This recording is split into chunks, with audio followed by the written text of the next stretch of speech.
Hachem, on va commencer. Au Hachem, on doit remercier Hachem d'avoir commencé un nouveau cycle. On retourne. Et au Hachem, le livre de la Torah, c'est qui le rend unique. Parce qu'à l'école, les enfants, quand ils sont dans la grade 1, on leur donne une liste d'acheter certains livres.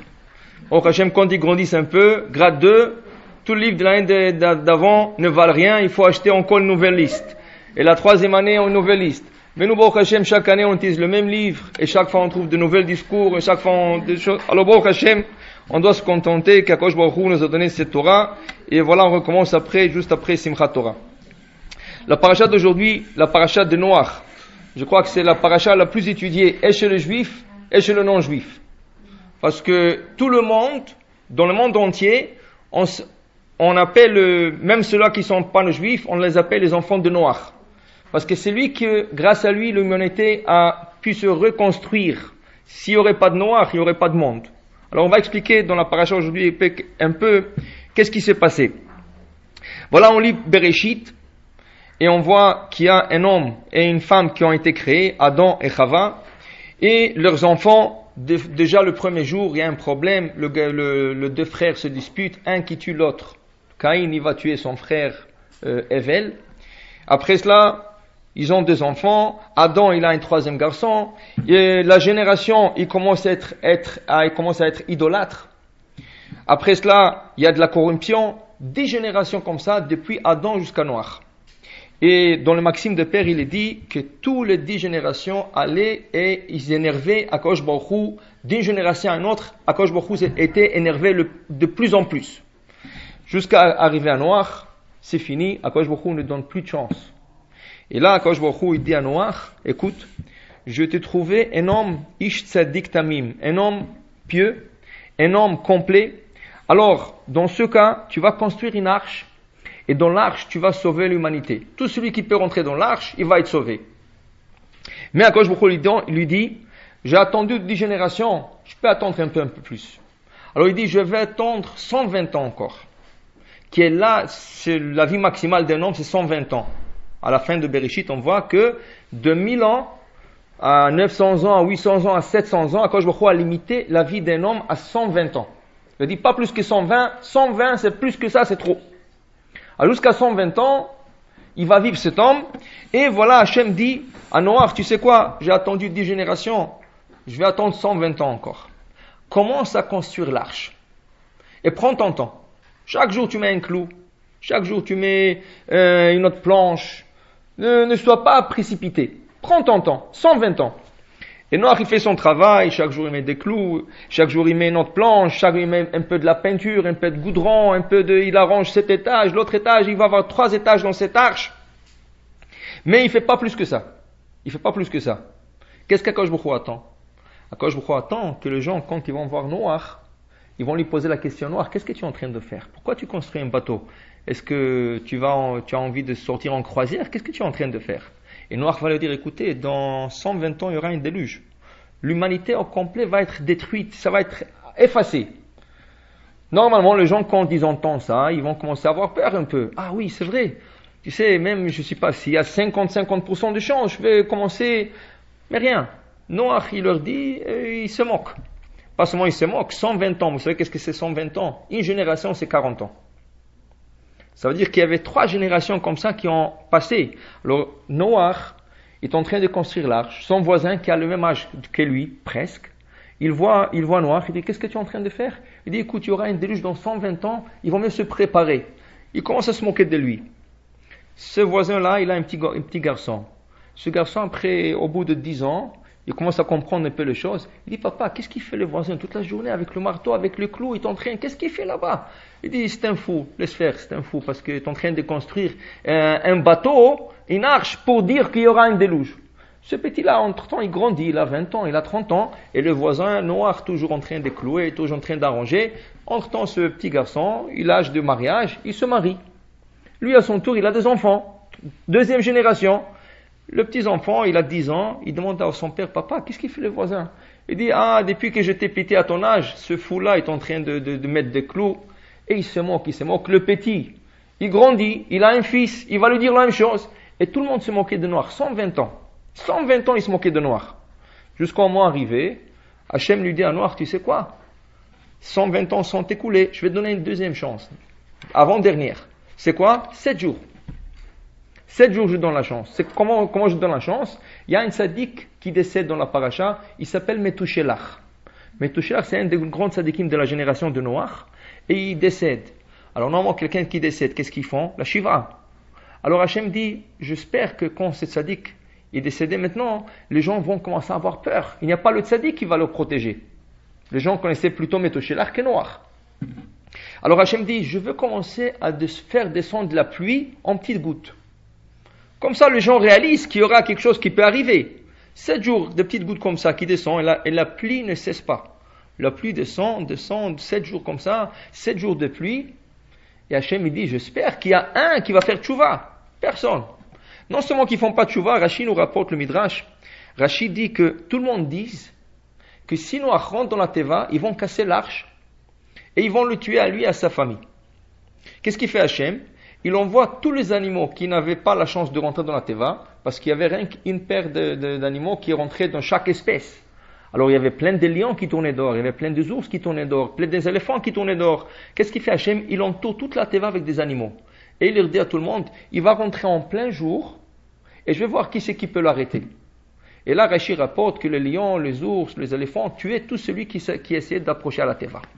Et voilà, Noach rentre, et Hachem lui dit, ça y est, je donne 120 ans, 7 jours, je donne plus de chance. Même maintenant, je donne la chance. Personne ne fait tchouva. Ils veulent te tuer en plus.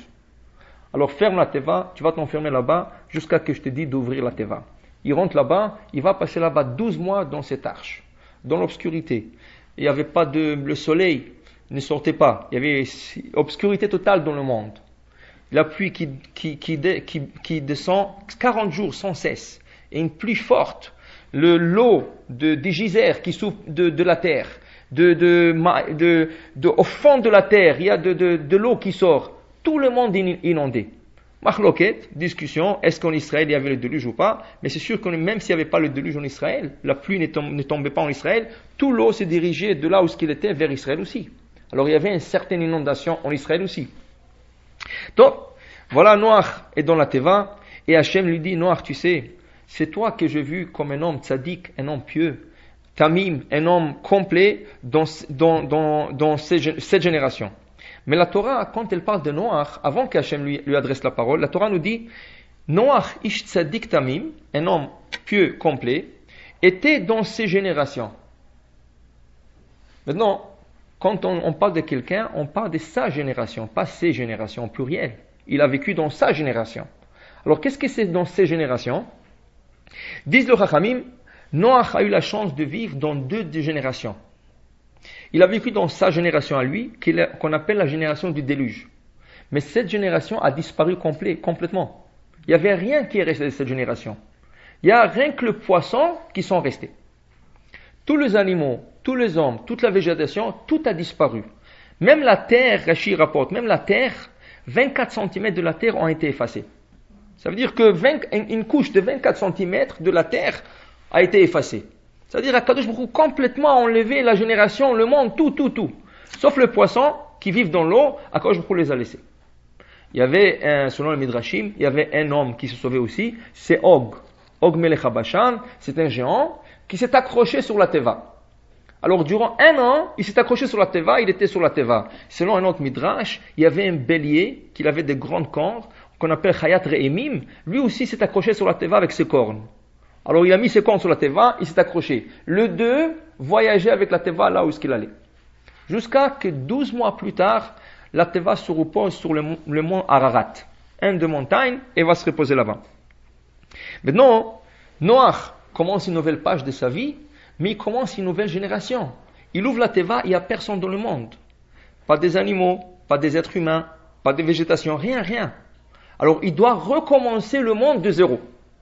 Alors il a emmené tout le père des animaux qui sont venus avec lui. Il a emmené 7 paires d'animaux cachers avec lui. Il a emmené quelques plantes avec lui. Et là il recommence de zéro. C'est vraiment, il a commencé de Tohu Bohu, il a commencé le monde à partir de zéro. La question que tout le monde se pose, alors pourquoi quand on n'a pas effacé tout le monde? Incluant Noach. tu effaces tout et tu recommences. Tohu bohu, il y a de l'eau sur terre, Akadosh Baruch Hu qui fait la séparation des eaux, qui va fermenter la terre, qui va mettre la végétation, qui va emmener le soleil de nouveau. Akadosh Baruch Hu dit non. Il faut que quelqu'un se rappelle qu'il y avait un monde. Parce que si personne se rappelle, il n'y aura pas de transmission. Il faut que je laisse au moins un homme, une famille, qui va se rappeler qu'il y avait un homme qui s'appelait Adam. C'est Adam, il avait 2 enfants, Caïn et Abel. Il avait un 3e fils, Chet. Il y avait 10 générations qui sont écoulées depuis Adam. Tout le monde sont morts, tout le monde périt dans le déluge. Comme ça, il raconte à ses enfants, écoutez, regardez. Akadosh Baruch Hu ne voulait pas commencer des zéros. Pour Noach, c'est de commencer des zéros. Mais Akadosh Baruch Hu ne commence pas le compteur des zéros. Le monde continue. Le monde continue. Ça commence de la 10e génération et ça va continuer jusqu'à Abraham. Et d'Abraham, ça va passer à Yitzhak, Yaakov. Akadosh Baruch Hu ne veut pas commencer de Bereshit encore. Il a dit, il faut que le monde parle de ce déluge. Il faut qu'il sache que j'ai la possibilité de sauver. C'est pas quand je m'énerve, j'efface tout, je recommence un petit enfant. Il s'énerve, il joue un peu Lego, quelque chose comme ça, il s'énerve, il casse tout. Demain, il regrette, il recommence de nouveau. Quand je vous dis non. Moi, il faut que je le punisse, mais il faut qu'il y ait quelqu'un qui sache qu'est-ce qui t'est arrivé avant. Et voilà, Noach qui va commencer tout de nouveau. Tout de nouveau. Et il vit encore dans une nouvelle génération. Ça, c'est une histoire qui arrive à la fin de la paracha. C'est quoi cette génération? La génération de l'union. La génération qui a vécu Noach avant, c'est la désunion totale. Qu'est-ce qu'ils faisaient? Ils volaient un de l'autre. Ils montaient un à l'autre. Ils tuaient un l'autre. Alors, il n'y avait pas d'union entre les gens. D'accord, je crois dire alors, dans ce cas, il faut leur tuer à tous. Il faut les enlever tous de ce monde. Alors, ça veut dire que la relation entre l'homme et son prochain était très mauvaise. Noach recommence le monde, et voilà une nouvelle génération qui commence. Ils sont très unis. Ils ont appris la leçon. Noach leur a dit, faites attention, parce que le monde où on était avant, les gens, ils avaient désunis, et regardez qu'est-ce qui est arrivé. Là, la nouvelle génération, il y a une union parfaite. Parfaite. Mais, qu'est-ce qu'ils décident de faire? D'aller contre Dieu. Comment? Ils disent quoi? Akadosh Baruch Hu va décider quand apporter les déluges et effacer le monde. C'est pas à lui à décider. Ça y est, nous on est nés ici sur terre, c'est nous qu'on va décider. En construisant une tour. On va construire une grande tour, et même le plus grand déluge qu'il y aura dans le monde, jamais l'eau pourra inonder le tour.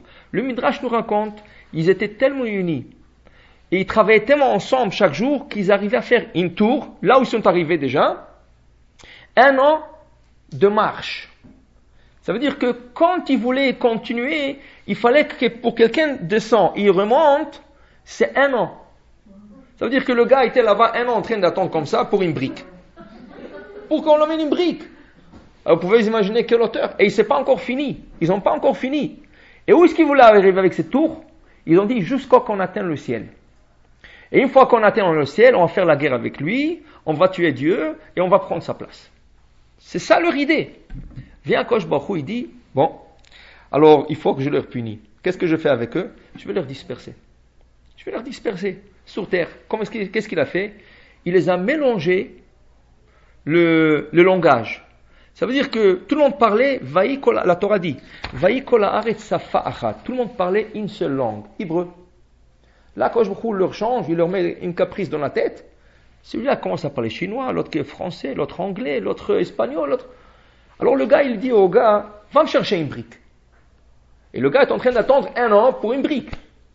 Et le gars, après 1 an, il arrive avec du ciment. Il dit, mais qui c'est qui t'a dit d'emmener du ciment? Moi, quoi, tu m'as fait attendre 1 an? Il prend le marteau, il lui casse la tête. Alors l'autre, il n'est pas seul, parce qu'il y a un de sa famille. Quoi?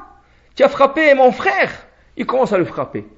Et comme ça, ils commencent à se disputer jusqu'à ce que tout le monde ait été dispersé sur terre. Chacun, avec la langue qu'il a appris, il s'est fait une famille et ils sont dispersés en 70 familles qui va devenir les 70 nations. Rachid nous pose une question. Quel péché était plus grave? Le péché de la génération du déluge ou le péché de la génération de la tour de Babel? Apparemment, de la tour de Babel, c'est plus grave. Les déluges, qu'est-ce qu'ils ont fait? Ils étaient bien avec Dieu. Rien qu'entre eux, ils ne s'arrangeaient pas. Ils volaient. Comment ils volaient? Le Midrash nous raconte quelqu'un qui sortait avec une petite stand de marchandises, par exemple du pain, ou des pois chiches, ou n'importe quoi. Il avait une petite stand comme ça, il sort avec un wagon, il sortait dans le marché. 50 gars sont ramassés autour de lui. Ah, on verrait goûter le pain, voir si on peut l'acheter. 50 gars, chacun prend un petit bout, il ne reste rien. Mais non, il ne peut pas les emmener en cour. Pourquoi? Parce que la cour ne peut pas s'asseoir sur une valeur moins qu'un sou. Parce que chacun prenait un petit bout, ça ne vaut même pas un sou. Alors, il faisait ça à tout le monde. Mais avec Dieu, ils étaient bien. C'était rien contre eux. Et Dieu, qu'est-ce qu'il fait? Il efface toute la génération. Il a effacé tout le monde. Les hommes, les animaux, la végétation, tout. Mais quand on arrive à la tour de Babel, c'est le contraire. Ils étaient contre Dieu, mais ils étaient bien entre eux. Alors c'est à eux qu'il fallait effacer, pas la première génération. Qu'est-ce qu'il dit Dieu? Non. Puisqu'ils sont unis, moi j'aime l'union. Ils sont contre moi, pas grave, je vais les punir, mais pas comme la première génération. Quand il n'y a pas l'union, Akadosh Baruch Hu punit plus dur que quand il n'y a pas d'union. Alors il les a pardonnés d'une certaine manière, mais il les a punis d'une autre. Noach a vécu dans ces deux générations. Il a vécu dans la génération du déluge, il a vécu aussi dans la génération du tour de Babel. Mais il est resté tzaddik. On va mettre une petite virgule ici. Et je vais vous raconter une petite histoire. Et tout de suite, vous allez comprendre c'est quoi la relation de cette histoire. C'est une petite histoire que le Chafetz Chaim nous raconte. Le Chafetz Chaim dit, il y avait un grand rave, un grand tzaddik. Vraiment, tout le monde connaissait, c'était un grand tzaddik à Jérusalem. Un jour, il a fini d'étudier un traité de Talmud. Alors il a fait ce qu'on appelle Siyum. Ça veut dire un remerciement à Hachem. Il a emmené beaucoup de gens de rabbanim, beaucoup des élèves, pour leur dire, voilà, j'ai fini un traité de Talmud, et il a fait Siyum. Dans le Siyum, il a emmené un vin très cher, et quelque chose de très rare. Il a dit, pour un Siyum, ça vaut la peine d'emmener quelque chose de spécial. Alors il a emmené, il a commencé à servir tout le monde. Lui n'était pas habitué de boire.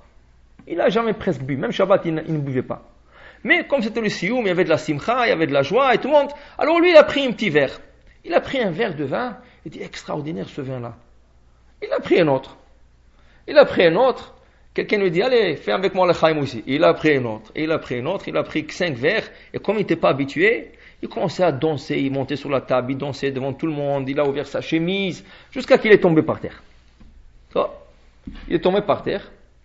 Le lendemain, et quand il se réveille, sa femme est en train de pleurer. Tu nous as fait la honte à toute la famille. Tu sais pas comment tu as pu faire ça? Il dit, qu'est-ce que j'ai fait? Il dit quoi? Tu as pas réalisé, tu as dansé sur la table, ta chemise était ouverte, les gens prenaient la photo de toi. Tu nous as fait honte, Lui, dès qu'il a entendu ça, il s'est évanoui. Il dit, quelle honte. Quand il se réveille, il a décrété sur lui-même de ne pas sortir dans la rue 1 mois. Il a dit, je ne sors pas 1 mois dans la rue à cause de ce qui est arrivé. Donc, après 1 mois, il a dit, je sortirai dans la rue, mais comme ça, je vais me cacher avec le chapeau, je vais me cacher pour que personne ne me voie. Il avait encore honte. Il sort dans la rue, mais à sa malchance, il passe à côté d'un magasin de photos. En Israël, magasin de photos, tu as dans la vitrine plein de photos de bar mitzvah, de mariage, tout ça. Qu'est-ce qu'il voit dans un de grandes photos? Une photo de 1 mètre sur 1 mètre. Sa photo à lui en train de danser sur la table avec la chemise ouverte. Dès qu'il s'est vu, il a fait un demi-tour, il courait à la maison. Il dit à sa femme, on ne reste plus à Jérusalem, on ne peut plus rester ici. Quelle honte, ma photo est déjà dans le magasin. Tout le monde me voit, ils ne pouvaient plus rester à Jérusalem. Où tu veux déménager? À Beersheba. Loin de Jérusalem. Il va à Beersheba la nuit. Il a emmené un camion de déménagement la nuit pour que personne ne voit même qu'il déménage. Il déménage la nuit, il va à Beersheba. Il a dit, personne ne me connaît ici, c'est bien.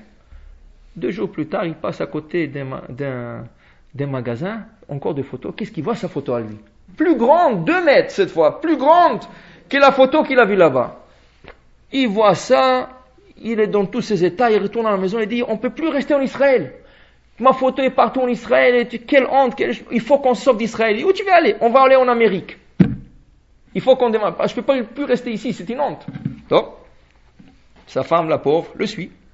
Ils déménagent tout, ils vont en Amérique. Il arrive en Amérique, il tourne un peu dans le quartier juif, et il voit des pancartes partout.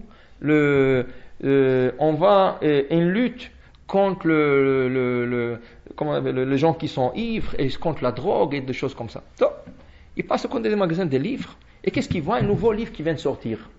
Un nouveau livre que la communauté juive elle est contre la drogue, contre les gens qui sont saouls, choses comme ça. Il prend le livre, il tourne un peu, qu'est-ce qu'il voit ça? La photo qu'il y avait en Israël dans le livre. Et l'auteur dit, voilà, regardez, même un rabbin, il peut tomber dans ce péché, il peut se saouler, Dès qu'il voit ça, il dit, maintenant je vais me sauver.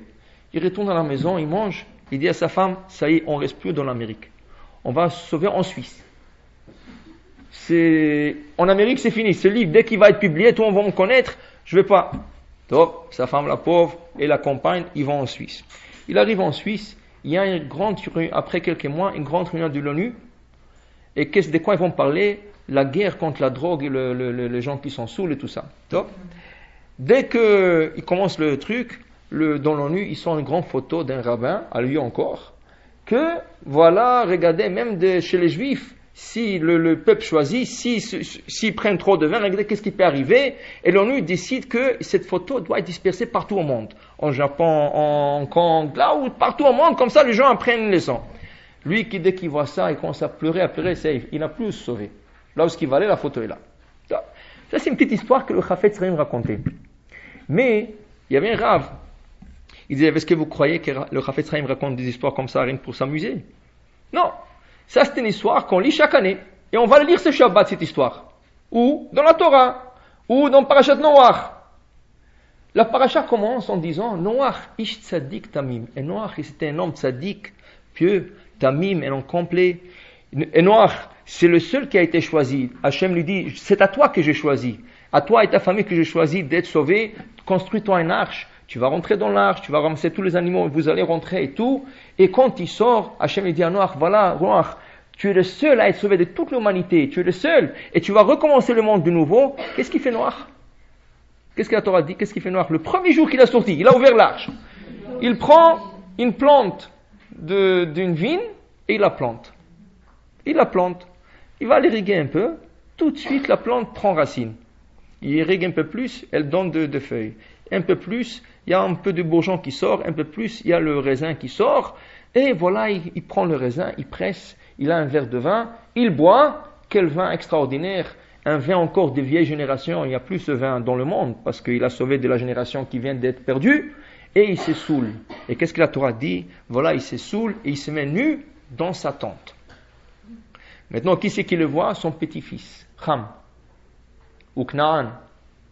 Et il va dans le marché public, il dit à tout le monde, venez voir mon grand-père, il est nu dans sa tente.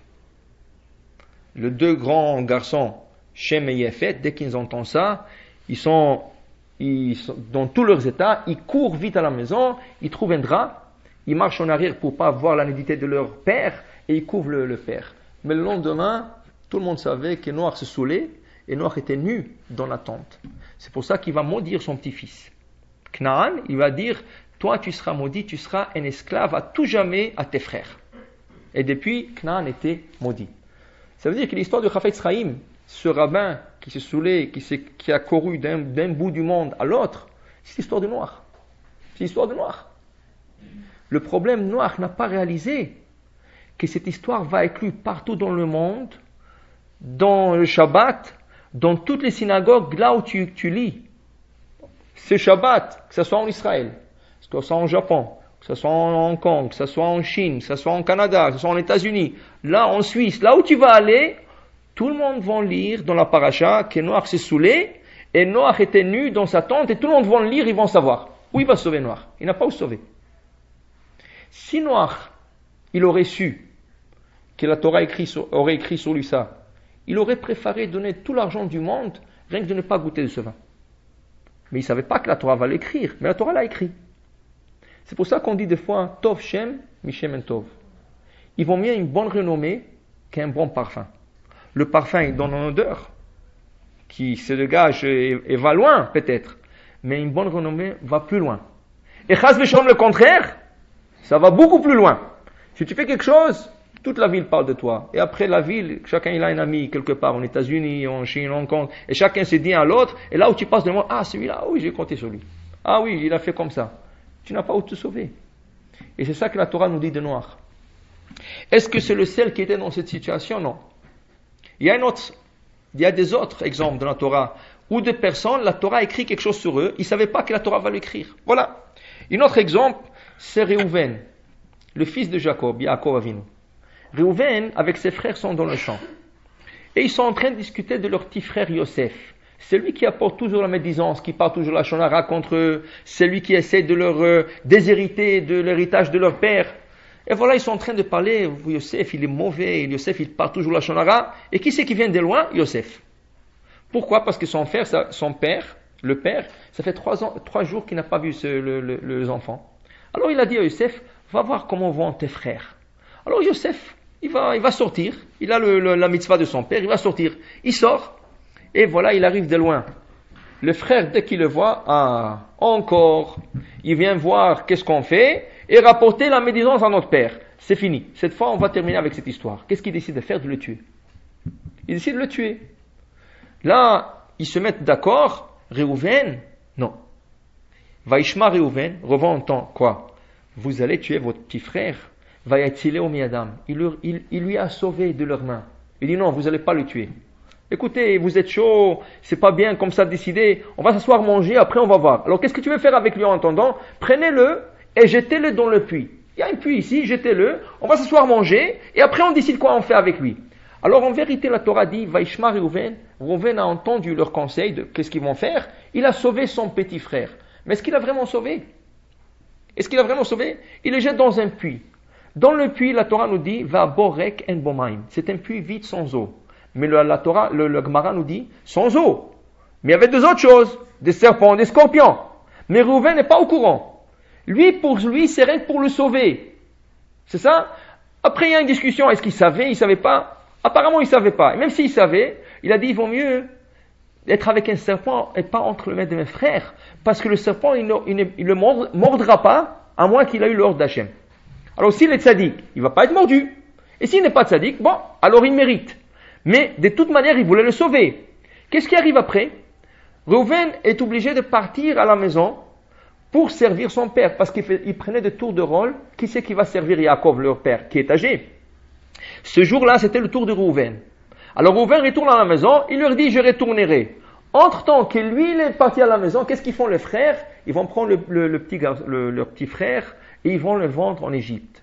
Le pays le plus bas, le pays le plus pervers dans le monde, et voilà, ils vont perdre trace de ce frère 22 ans. Le Midrash nous dit, si Réhouven savait que la Torah va écrire sur lui, Vaishma Réhouven, Vayatzile Omiadam, il ne savait pas que la Torah va l'écrire. Lui, il le pensait, mais le seul qui peut savoir c'est quoi ta pensée, c'est Hachem. Alors Hachem a dicté à Moshe Rabbeinu, il lui dit, tu vas écrire dans la Torah, Vaishma Réhouven, et moi je sais, dit Hachem, quand il a jeté dans le puits, c'est pour le sauver. Dit le Midrash, si Réhouven savait que la Torah va écrire sur lui qu'il l'a sauvé, il aurait ramassé sur ses épaules, il serait battu avec tous ses frères, il aurait retourné chez son père. Mais il savait pas. Il savait pas que ça va arriver, cette histoire qu'ils vont le vendre et tout ça. Lui, il pensait qu'il va le sauver après, il va prendre... Mais entre-temps, il a été vendu. S'il aurait su, qu'est-ce qu'il aurait fait? Ça veut dire que des fois, on fait des actions, on ne sait même pas qu'est-ce que la Torah va écrire de nous. 3e exemple. L'exemple de Boaz et Ruth. Boaz, un homme âgé de 80 ans, voilà, il y a une jeune fille, Ruth, qui arrive avec sa belle-mère. Elle arrive en Israël, elle veut s'installer. Et le premier jour qu'elle arrive, par chance, Hachem fait qu'elle se rencontre avec Boaz, qui est le propriétaire d'un champ. Et voilà, Boaz lui donne la chance de, écoute, tu peux, dès qu'il apprend qu'elle est de sa famille, elle est connectée à sa famille, il lui dit, écoute, le champ est à toi, tu peux couper autant que tu veux, tu rentres dans le champ, tu fais comme chez toi. Le soir, sa belle-mère, à Ruth, elle lui dit, tu vas te laver, tu vas te changer des habits, et tu vas descendre là où il dort. Et tu vas manger avec lui, on va voir qu'est-ce que... Top. Elle arrive chez lui, ils mangent ensemble, et la Torah, là-bas dans le scroll de Ruth, c'est écrit, il a pris un petit morceau de pain, il lui a donné à Ruth. Il a pris un petit morceau, Vaitzbot la Kali. Il a pris un petit morceau, il lui a donné à Ruth. Et elle a trempé son petit morceau, elle a trempé dans le vinaigre, ils ont mangé ensemble, après elle est partie, et elle est retournée après la nuit. Le Midrash dit, si Boaz savait que la Torah aurait écrit sur lui qu'il lui a donné un petit morceau de pain, c'est honteux. Elle est venue manger, tu lui donnes un petit morceau de pain dans le vinaigre. Il aurait servi un festin du roi Salomon à son époque. Est-ce qu'il savait, lui, que la Torah va écrire de lui, qu'il lui a donné un petit morceau de pain? Il ne savait pas. Alors le Midrash nous dit, s'il aurait su, imaginez-vous quel festin il aurait fait pour que la Torah écrit qu'il a fait un festin. Mais on ne sait jamais qu'est-ce que la Torah va écrire de nous. On ne sait jamais. Alors là, vous allez comprendre une chose. Il y a un verset qu'on a lu la semaine dernière. El Sefer, voici le livre Toldot Adam. Dans la semaine dernière, à la fin de la paracha, si vous avez remarqué, Shabbat, à la fin de la paracha énumère toutes les générations, depuis Adam jusqu'à Noach. Voilà, Adam a eu 2 garçons, Caïn et Evel. Et Caïn a tué Evel. Caïn, il a eu un autre garçon. Adam, il a eu un 3e fils qui s'appelle Shet. Shet, il a eu un autre fils qui s'appelle Tel. Tel, il a eu un autre fils qui s'appelle Tel. On énumère les générations jusqu'à arriver à Noach. Et Noach, il a trouvé grâce aux yeux d'Hachem. Noach, il a trouvé grâce. C'est pour ça qu'on appelle, voici le livre d'Adam. Pour dire toutes les générations d'Adam. Mais il y a des commentaires qui disent, qu'est-ce que c'est le livre d'Adam? Sefer Toldot Adam. Pas Adam. Adam, chacun de nous. Chacun de nous, chaque soir, la Neshama nous quitte, l'âme nous quitte, elle monte en haut. Et chaque âme, elle a son livre. Et chaque jour, on écrit tout ce que tu as fait durant la journée. Depuis que tu as ouvert les yeux, jusqu'à que tu es parti te coucher, dormir. Et voilà, on écrit, il a fait ça, il a fait ça, il a dit ça, il a mangé ça, il était là-bas, il a vu ça, tout. Et à la fin de cette page, on demande à l'âme, signe. Signe. Et tu dois signer. Chaque soir, tu dois signer. Tu signes. Après 120 ans, tu arrives là-bas, on te dit, voilà ton livre. Voilà qu'est-ce que tu as fait sur terre. Alors toi, tu es en train de lire. Ah non, ça, c'est pas moi. Vous êtes trompé. C'est quelqu'un d'autre. Moi, j'ai jamais été là-bas dans ce coin. Ah oui. Mais qui c'est qui est signé en bas? C'est ta signature ou pas? Ah oui. Oui, alors c'est toi. Parce que nous, on oublie. Nous, on peut oublier, on fait des choses, on oublie. On ne se rappelle même pas qu'est-ce qu'on a mangé hier. On ne se rappelle même pas où on était avant-hier.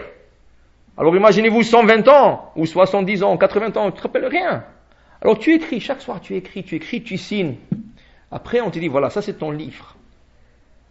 Et tu ne peux pas dire oui ou non. Il y a des faits, une fois que tu as écrit, c'est fini. Alors voilà, Noach, il n'a même pas réalisé. S'il aurait su que la Torah aurait écrit sur lui, qu'il s'est saoulé, et il s'est mis nu dans sa tente, et tout le monde, dans le monde entier, vont lire de ça, c'est la honte de sa vie. Pourquoi? Tu commences en disant, Noach c'est le plus grand sadique, c'est le seul qui est sauvé de toute l'humanité, il est l'homme choisi, l'homme préféré de Dieu et tout, et qu'est-ce qui arrive à la fin? L'homme qui, partout dans le monde, on va voir qu'il est descendu bas. Et la Torah dit, au début, Noach, la Torah, Ish Tzadik, à la fin, Isha Adama, l'homme de la terre. La Torah le qualifie comme l'homme de la terre. Tu t'occupes de la terre, tu t'occupes d'une plantation. Au lieu d'aller construire une maison, le monde est détruit, il n'y a pas de maison à vivre. Tu viens d'ouvrir l'arche. La première chose, tu dois construire une maison.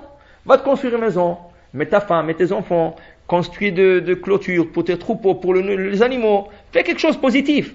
La seule chose que tu as trouvé à faire dans tout ça, c'est planter une vigne.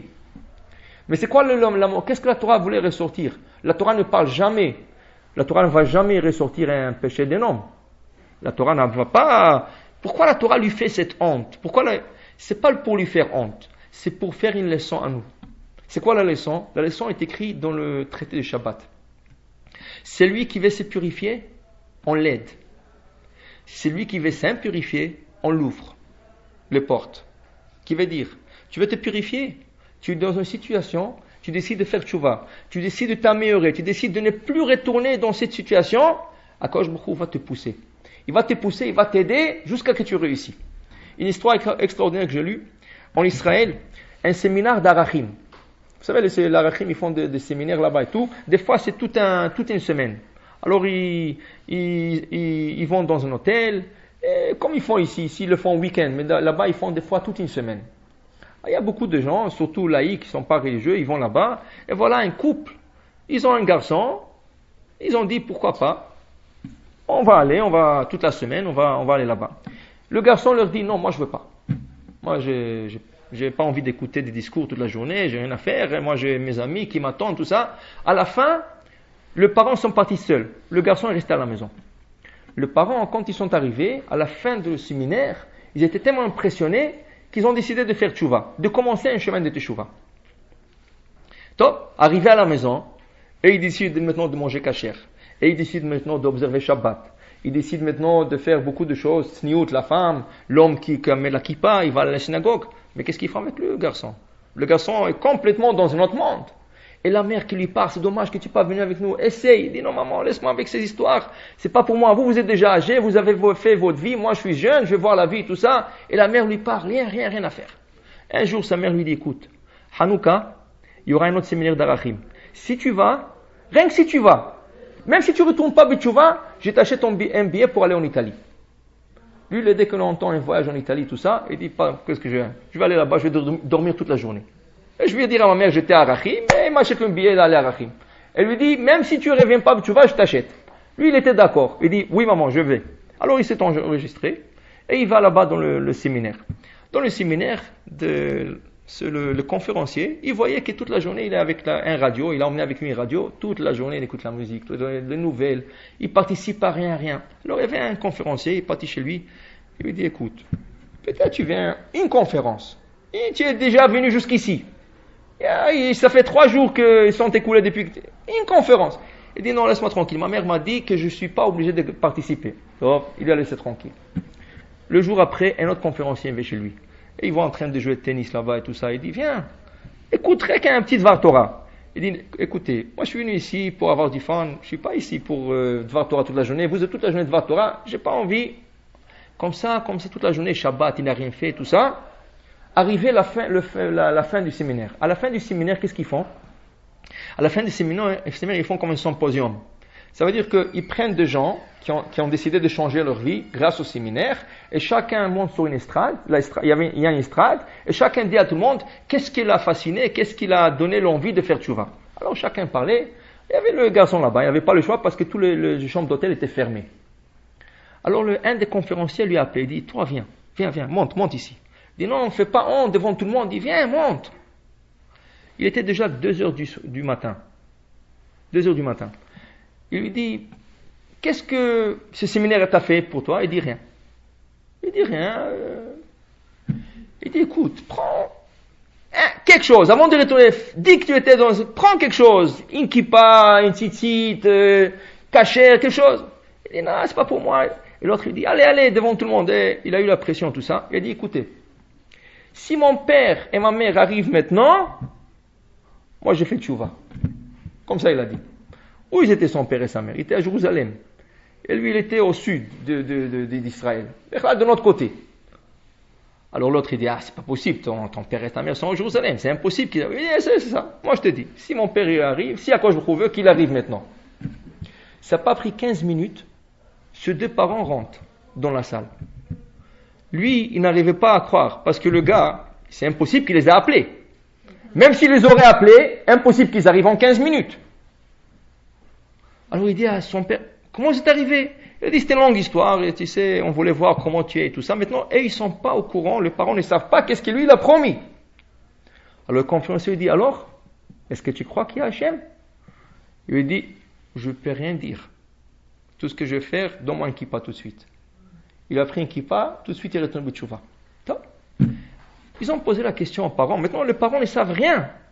Lui, il ne sait pas comment ses parents sont arrivés, et les parents ne savent rien de ce qu'il a promis lui. Ils ont posé la question aux parents, qu'est-ce qui vous a fait arriver à 2h15 du matin au sud d'Israël quand vous habitez Jérusalem? Le père, il dit, écoutez, on est arrivé en taxi, même pas dans ma voiture. Il dit, comment? Il dit, je dors, je vais dormir. À 11h du soir, j'ai un rêve. Il y a quelqu'un habillé en blanc, il vient chez moi, il dit, réveille-toi, il faut que tu vas voir ton fils.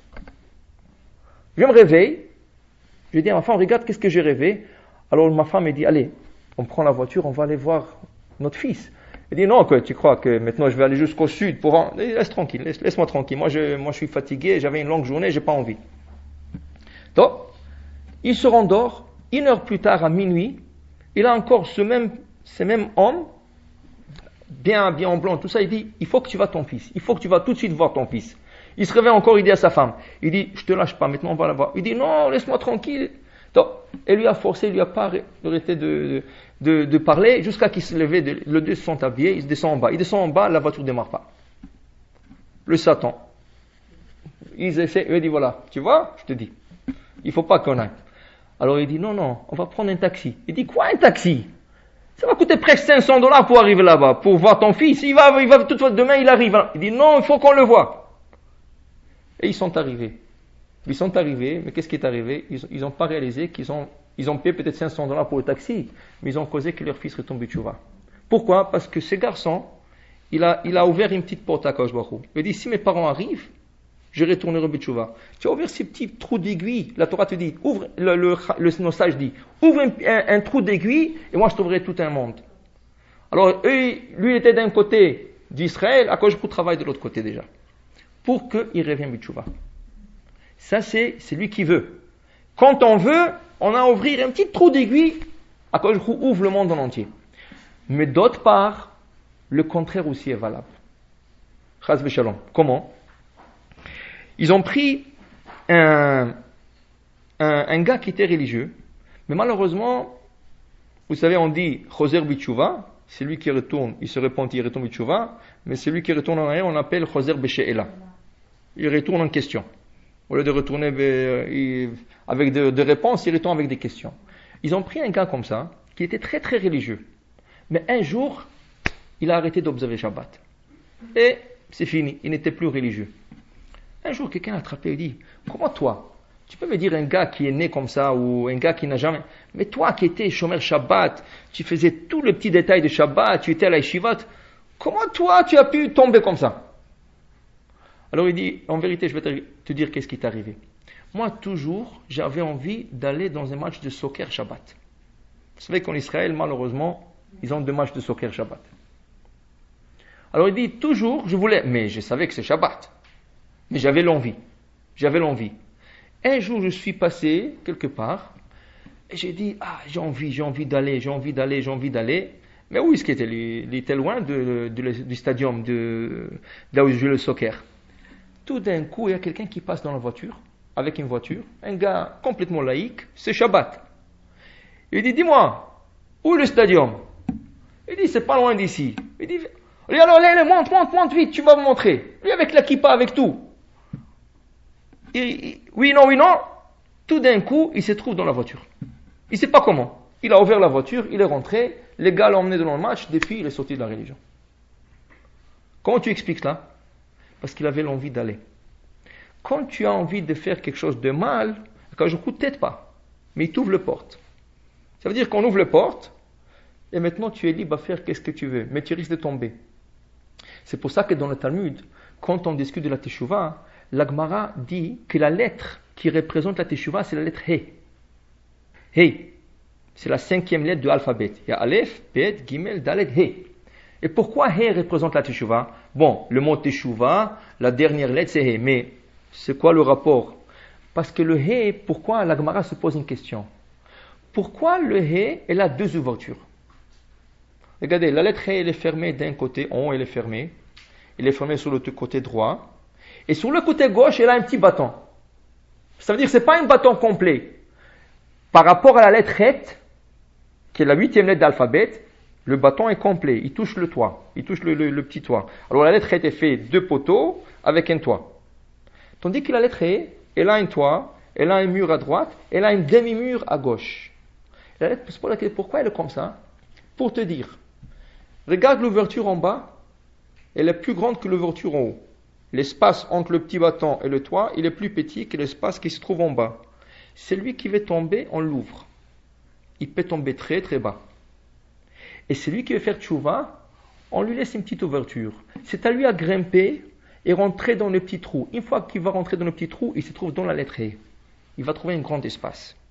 Alors tu veux faire tchouva, on va t'aider.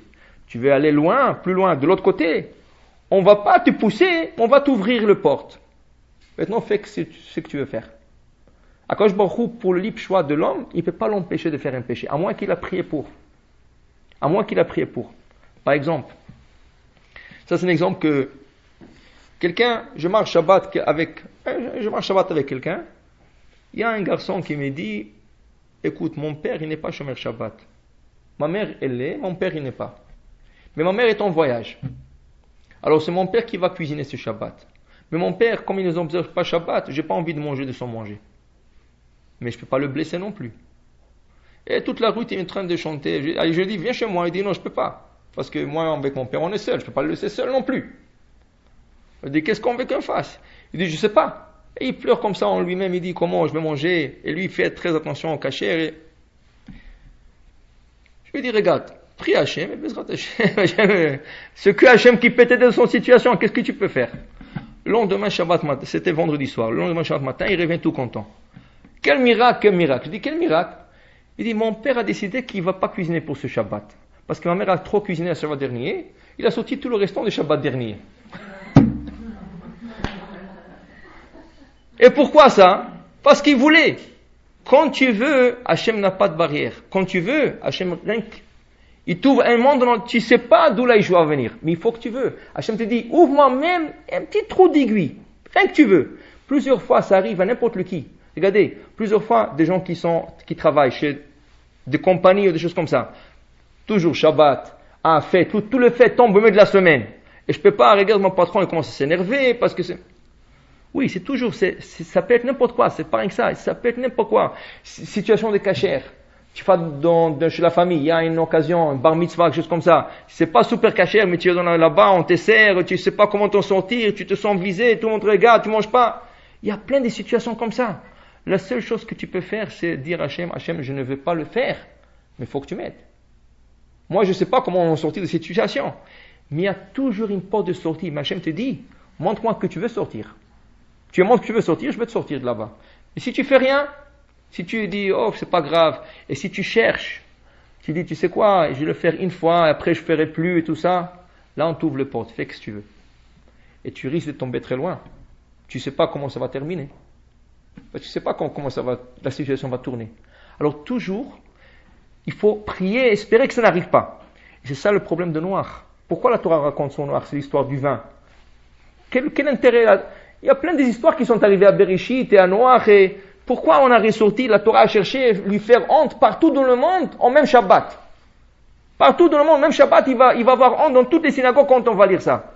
C'est pas pour lui faire honte à lui, c'est pour nous faire comprendre à nous. Que voilà, Noach, il n'a pas prié à Hachem, tu sais, j'ai envie de boire du vin. Hachem, donne-moi de me sauver ce Yetzara. C'est un Yetzara que j'ai en moi. Laisse-moi surmonter ce mauvais penchant. Il n'a pas prié. Il n'a pas demandé. Hachem me dit, ok, tu veux t'aventurer. Vas-y, avance. Et là, le Satan, le Midrash nous dit, le Satan lui a aidé. Parce que normalement, regardez qu'est-ce que Noach il a espéré. Ou il pensait. Quand tu plantes une plante, ça prend minimum 4 à 5 ans. D'abord, elle prend racine, elle grandit un peu, elle a des petites feuilles, elle durcit, le tronc durcit un peu, ça va donner des fleurs, ça va donner des bourgeons. Après 3 ans, après 4 ans, tu auras des bons fruits, tout ça. Ça prend 4 ou 5 ans. Là, le même jour qu'il a planté cette plante, le même jour, elle a poussé, elle a donné de raisin, Comment? Le Midrash nous raconte, le Satan est venu chez Noach, il lui a posé la question, est-ce que tu veux qu'on s'associe? Et si on s'associe, je te promets, aujourd'hui tu auras de raisin. Elle a dit, ça c'est intéressant. Il dit, oui, ça va, on s'associe. Avec le Satan. Qu'est-ce qui arrive? Le Satan, il dit, attends-moi. Toi, tu le plantes, je reviens tout de suite. Lui, il est parti, il a planté. Le Satan revient avec les moutons. Il prend le mouton, il égorge le mouton. Il prend le sang du mouton et le met sur la plante. Dès qu'il a mis sur la plante, la plante commence à pousser. Ah, c'est extraordinaire. Déjà, on voit des résultats. Il dit, attends-moi encore. Il est parti, le Satan, il revient avec un lion. Il égorge le lion, il met le sang du lion sur la plante. La plante commence à pousser plus et les feuilles deviennent plus vertes et plus belles. Il dit, c'est extraordinaire ça, waouh! Il dit, je ne croyais pas que ça va aller comme ça. Il dit, attends-moi encore. Le Satan, il emmène un porc. Et il égorge le porc, il met le sang sur la plante et la plante commence à bourgeonner. Il dit, ça c'est jamais vu. Il dit, attends-moi encore, c'est pas fini.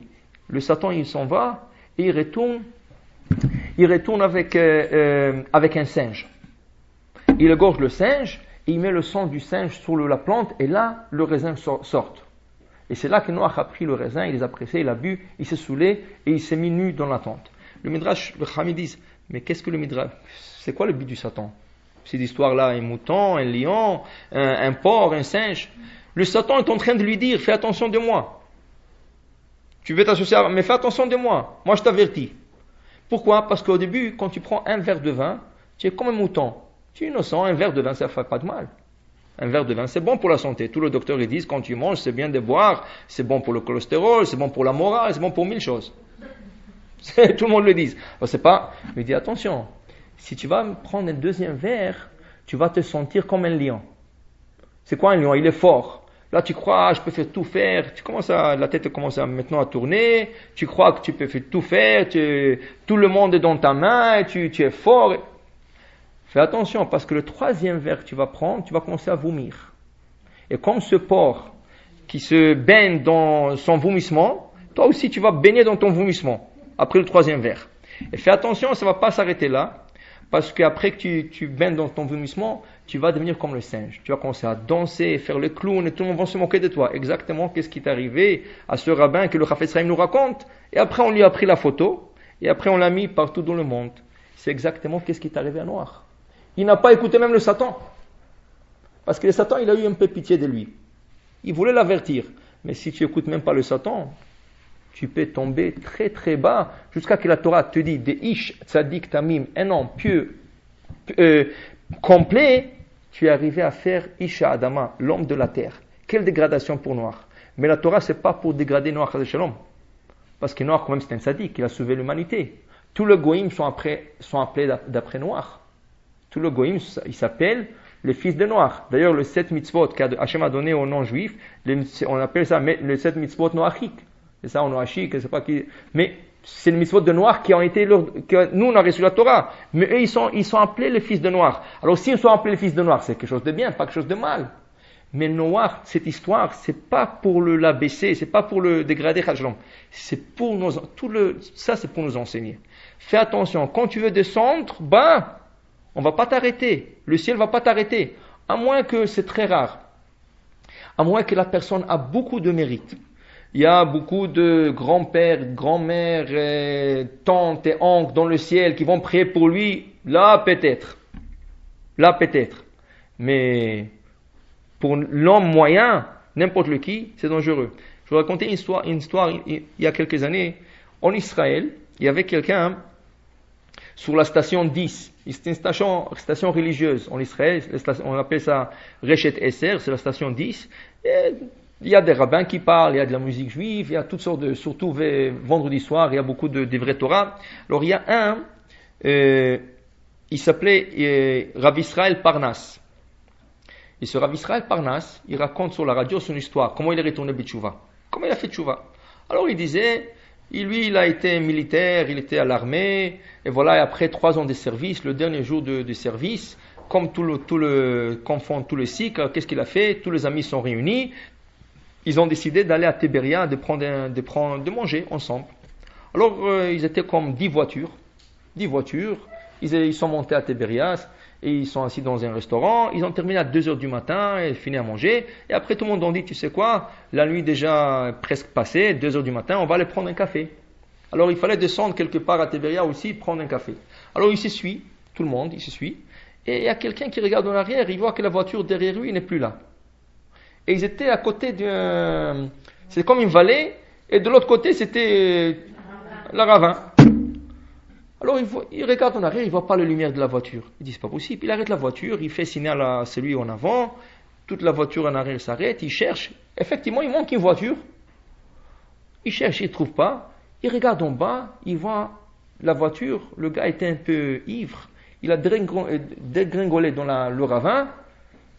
Et l'auteur où il est tombé, c'est sûr qu'il doit être mort. Tout de suite, ils ont appelé le 911. L'hélicoptère sont venus, c'était la nuit, c'était très dur à voir, des projecteurs et tout ça. Ils font descendre un médecin et 2 assistants, ils font descendre en bas. Le médecin il voit, il touche, il n'y a plus de battement de cœur. Il a dit il est mort. Alors il appelle en haut l'hélicoptère, il dit envoie-moi le sac. C'est le sac pour couvrir le mort, pour mettre dans le sac, pour l'emmener. Un des assistants il dit au docteur, comment on fait la réanimation? Il dit sur qui? Il serait mort. Tu fais pas dans un autre cas, je te montrerai. Il dit non, rien que montre-moi qu'est-ce que j'aurais fait dans un cas qui aurait un peu de battement de cœur. Il dit voilà, tu aurais mis la main gauche, la main droite, tu aurais pompé comme ça sur le cœur. Et le docteur lui montre. Dès qu'il fait comme ça, le cœur commence à battre. Le docteur il a tellement peur, il s'est sauvé. Le gars, tout de suite, il appelle l'hélicoptère et dit, mais le gars est vivant. Vite, il faut le monter dans l'hélicoptère, ils vont l'emmener à l'hôpital. Ils l'ont emmené à l'hôpital, ils l'ont emmené quelque part dans un des hôpitaux les plus proches, et il est branché tout de suite sur toutes sortes de machines, des respiratoires, de machines de battements de cœur, tout ça. Le docteur, ils appellent la famille en temps, le lendemain, le docteur rencontre la famille, il leur dit, pour son bien, j'espère qu'il meurt. Parce que même s'il s'en sort, il va rester végétal. Alors il y a un peu de battement de cœur, mais il vaut mieux qu'il passe de ce monde. Sinon, il risque d'être comme ça beaucoup d'années. La famille est triste, ils ne savent pas et tout ça. 3 jours plus tard, il se réveille. Le gars se réveille. Sur Israël, par là, il se réveille. Il se réveille, il dit où je suis, il regarde, il ne sait même pas où il est, il voit, il est branché, toutes sortes de choses. Alors, il dit, mais c'est pas possible tout ça. Il commence à se débrancher lui-même. Il enlève ses tuyaux et ce respiratoire et il sort de la chambre. L'infirmière qui le voit, elle reçoit un choc. Le docteur, il le voit et dit, qu'est-ce que tu fais? Il dit, je ne sais pas, pourquoi vous m'avez mis ici? Il dit, mais tu es mort, toi. Il dit, non, je suis vivant. Il regarde, il examine, il est bien. Il dit, écoute, il faut que je te libère, mais si tu as des problèmes, tu reviens. Il l'a envoyé à la maison, il revient à la maison, tout est bien. Il retourne tout de suite et il se met à appeler tous ses amis. Ah, celui-là. Il y a un qui lui dit, ah, tu as beaucoup souffert. Quelle fin de cycle de service militaire et tout ça. Il faut qu'on aille un peu s'aérer, il faut qu'on aille un peu s'amuser. Alors viens avec moi au Brésil. L'autre il dit, c'est une bonne idée. C'est une bonne idée. Où tu veux aller au Brésil? Il dit, je connais une île. C'est une île qu'en bas il y a une vallée. Et tu marches à pied comme 5 kilomètres, mais il y a un risque. Il dit, quel risque? Il dit, il y a un risque parce que des fois, l'eau inonde toute la vallée. Et tous les gens de là-bas, ils doivent se sauver. Mais on va marcher à pied. Il dit, mais si on est attrapé dans l'inondation, il dit, c'est un risque. Mais on est des bons soldats, on va s'arranger. Il ne pense pas deux fois, il dit, prends 2 billets, on va aller ensemble. Il prend 2 billets, ils arrivent là-bas, ils demandent au Goïm, il dit, c'est très rare, mais c'est risqué de marcher. Il voyait que dans chaque maison, il y avait un bateau. Petit bateau. Un radeau, un bateau, pour que quand ça commence à inonder, ils se sauvaient de là-bas, les Goïm. Il commence à marcher 10 km à pied. Pas loin de ça, l'eau commence à monter. Et l'eau monte rapidement là-bas. Elle monte. Les deux sont presque noyés. Lui, il commence à avoir déjà un peu d'eau dans la bouche. Il commence à crier, Hachem, aide-moi, Hachem. Je te promets, Hachem, si tu me sors d'ici, je reviens mes tchouva. Il a promis, Hachem.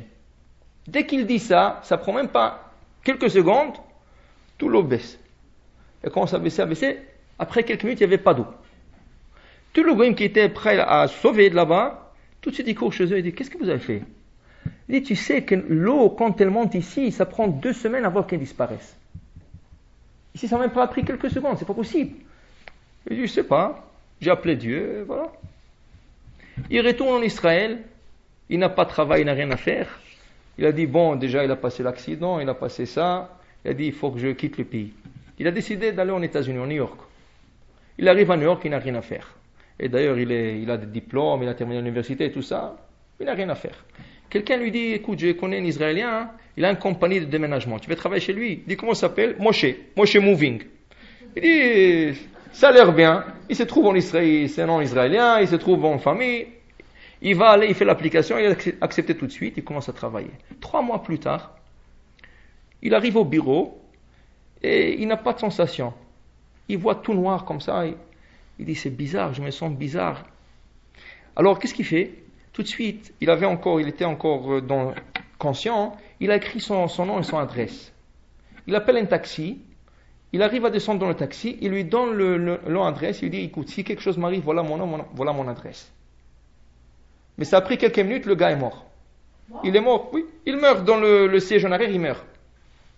Top, il meurt, et il se sent son âme quitter son corps. Il monte dans le ciel. Il arrive là-bas et il voit, il est devant un tribunal. Devant, il y a 3 juges, des anges, et un qui commence à le crier. Tu n'as pas honte? On t'a sauvé tellement de fois. Et voilà, on t'a donné une chance. La première fois, tu es tombé dans le ravin, on t'a sauvé. La deuxième chance, là-bas, tu as déjà promis, c'est différent. Il lui a dit, tu sais que c'est grave, quand on promet, on n'accomplit pas. Et l'ange, il n'arrête pas à le crier. L'autre ange est en train de sortir son livre avec tout le péché qu'il avait dans sa vie. Le troisième est en train de déjà le condamner et décider qu'est-ce que... Et lui, il tremble, il sait même pas quoi dire. Tout d'un coup, dans le tribunal, il y a un homme tout habillé en blanc. Il arrive et commence à leur dire au tribunal, s'il vous plaît, faites pour mon honneur, lâchez-le. Il est de ma famille. Alors il a demandé, qui c'est cet homme? J'ai jamais connu. Qui c'est? Il dit, c'est le Baal Shem Tov. Il dit, mais comment? Il dit, parce que toi tu es un petit-fils à lui. Arrière-petit-fils à lui. Mais lui, il était loin.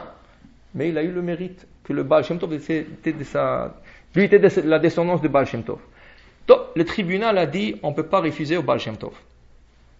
Toi, on t'aurait déjà condamné, mais on va chez on peut pas.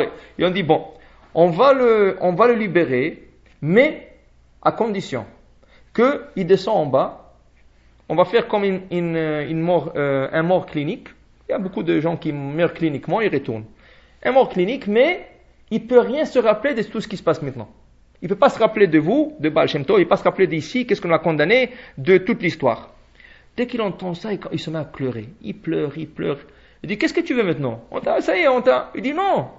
Parce que si je vais descendre en bas, je ne me rappelle rien de ce qui s'est passé, je risque faire une autre bêtise. Et je sais que vous n'allez pas me donner une autre chance. Et il pleure, et le Baal Shem Tov leur dit, s'il vous plaît, pour mon honneur, laissez-lui de se rappeler de tout ce qui s'est passé maintenant. Comme ça, au moins, il dit aux gens sur son histoire à lui, et peut-être ça peut influencer des autres pour faire teshuva. Alors il a dit, bon, pour le kavod de Baal Shem Tov encore, on lui a accordé ça. Il est descendu, et là, il parlait à la radio, il parlait partout, son histoire. Mais ça, il faut vraiment du mérite que tu es un petit arrière-petit-fils de Baal Shem Tov, un arrière-petit-fils de Baba Saleh, de Abir Yaakov, ou de Rabbi Amram Ben Diwan, ou tu avais un grand-père qui était vraiment un grand tzaddik. Ça, on ne peut pas compter sur ces choses-là. Il faut qu'on fait ce qu'on appelle ishtadlut, nos efforts. Et c'est quoi notre effort? D'essayer de faire du bien. Comment on essaye? On prie toujours Hachem. Hachem, regarde, je suis dans une situation vraiment inconfortable, pas agréable. Je ne sais pas comment en sortir. Moi, j'essaye. Je prie vers vous, sauvez-moi. Vous allez voir, chaque fois, ça marche. Si on est sincère, on veut vraiment s'en sortir, il n'y a pas que ça ne marche pas. Parce qu'elle m'a dit, même si tu m'ouvres une ouverture d'une aiguille, tu vas voir. Mais quand tu vas de l'autre direction, tu vas voir aussi. On ne va pas t'aider, mais on va t'ouvrir les portes. Qui veut dire que comme Noah, il a eu ce miracle avec le Satan, qu'une plante qui doit pousser en 4 ou 5 ans, a poussé en 4 ou 5 minutes, tu peux avoir le même miracle. Comment? Je vais vous raconter une histoire extraordinaire. Moi, je le trouve, même aujourd'hui, je n'arrive pas encore à la digérer, mais une fille m'appelle un jour et me dit, j'ai trouvé un garçon, un chidour. Sourou l'a trouvé sur l'internet. Je dis, Mazal Tov, pourquoi tu m'appelles? Non, parce qu'il n'est pas sérieux, des fois c'est oui, des fois c'est non. Je dis, ok, c'est à toi de lui parler. Mais il y a un problème. Maintenant, elle me raconte des choses en gouttes. Elle lâche les choses en gouttes, comme ça. Et chaque fois, il n'est pas sérieux, après il n'est pas comme ça. J'ai dit, bon, mais avec toute cette histoire, qu'est-ce que tu veux? Comment je peux t'aider? Moi, je te connais ni à toi, ni à ce garçon. Comment je peux t'aider? Tu veux venir avec lui? Qu'est-ce que tu veux que Non, il y a un petit problème. Mais je crois que Hachem m'a montré le chemin, rien que je veux avoir votre confirmation. Ok, qu'est-ce que tu veux? Il est marié. Alors je lui ai dit, alors qu'est-ce que tu veux de moi? Quelle confirmation tu veux? Non, regarde, c'est Mina Shamaim. Je lui ai dit, comment c'est Mina Shamaim? Tu m'expliques s'il te plaît. Il dit, regarde, parce que je lui commençais à être en contact avec lui, je ne savais pas qu'il est marié. Après, quand j'ai appris ça, j'étais un peu froide avec lui, on s'est quitté, et chaque fois, je suis parti quelque part, je l'ai vu. Après, j'ai fait quelque chose, et j'ai pensé sur lui, et imagine-toi qu'il m'a appelé. Comment il savait? Alors, il doit avoir une télépathie entre nous, on doit avoir des âmes sœurs. Elle me raconte toutes sortes d'histoires. Je lui dis, écoute, laisse-moi tranquille avec cette histoire. Il dit, non, c'est Mina Shamaim. Mina Shamaim. Et je dis oui, Mina Shamaim, tu as raison, parce que c'est lui qui veut s'impurifier. Mina Shamaim, ils ouvrent le ciel, et lui, il peut s'impurifier comme il veut. Alors, Mina Shamaim ne te met pas ça dans la tête, mais elle était tellement convaincue, c'est ça qui m'a dérangé, elle était tellement convaincue, c'est Mina Shamaim. Je dis, écoute, Le Satan aussi, c'est Minashamayim. Le Satan aussi, il est du ciel. Si tu veux faire un péché, le Satan va faire tous les miracles et toutes les choses. Chaque fois que tu penses sur lui, il va t'appeler. Chaque fois que tu penses sur lui, tu vas voir sa photo. C'est Minashamayim, c'est vraiment Minashamayim. C'est pas, c'est des coïncidences peut arriver plusieurs fois. Mais, pour vous dire, Minashamayim vont vous ouvrir le ciel aussi. Pour vous dire que, Chaz Shalom, c'est lui qui veut s'impurifier. Minashamayim, le Satan va faire tout le miracle pour qu'il s'impurifie. Mais c'est son chemin qu'il a choisi à lui. Et c'est lui qui veut se purifier. Et vraiment aller dans le bon chemin, même si dans la pire des situations, il a que à penser à Hachem, aide-moi, je ne sais pas quoi faire, que Hachem, toi tu peux, moi je fais ce regret, moi je fais cette pensée, c'est le petit trou d'aiguille, ouvre-moi, impossible, quand je peux toujours va répondre. Si la Gemara le dit, et si le gens le vit, ça doit arriver. Et voilà, la leçon de Noir, c'est qu'on voulait dire aujourd'hui, la leçon de Noir, c'est pas pour l'humilier, c'est pour nous apprendre la leçon, Hachem, espérons qu'on apprend une bonne leçon de cette histoire.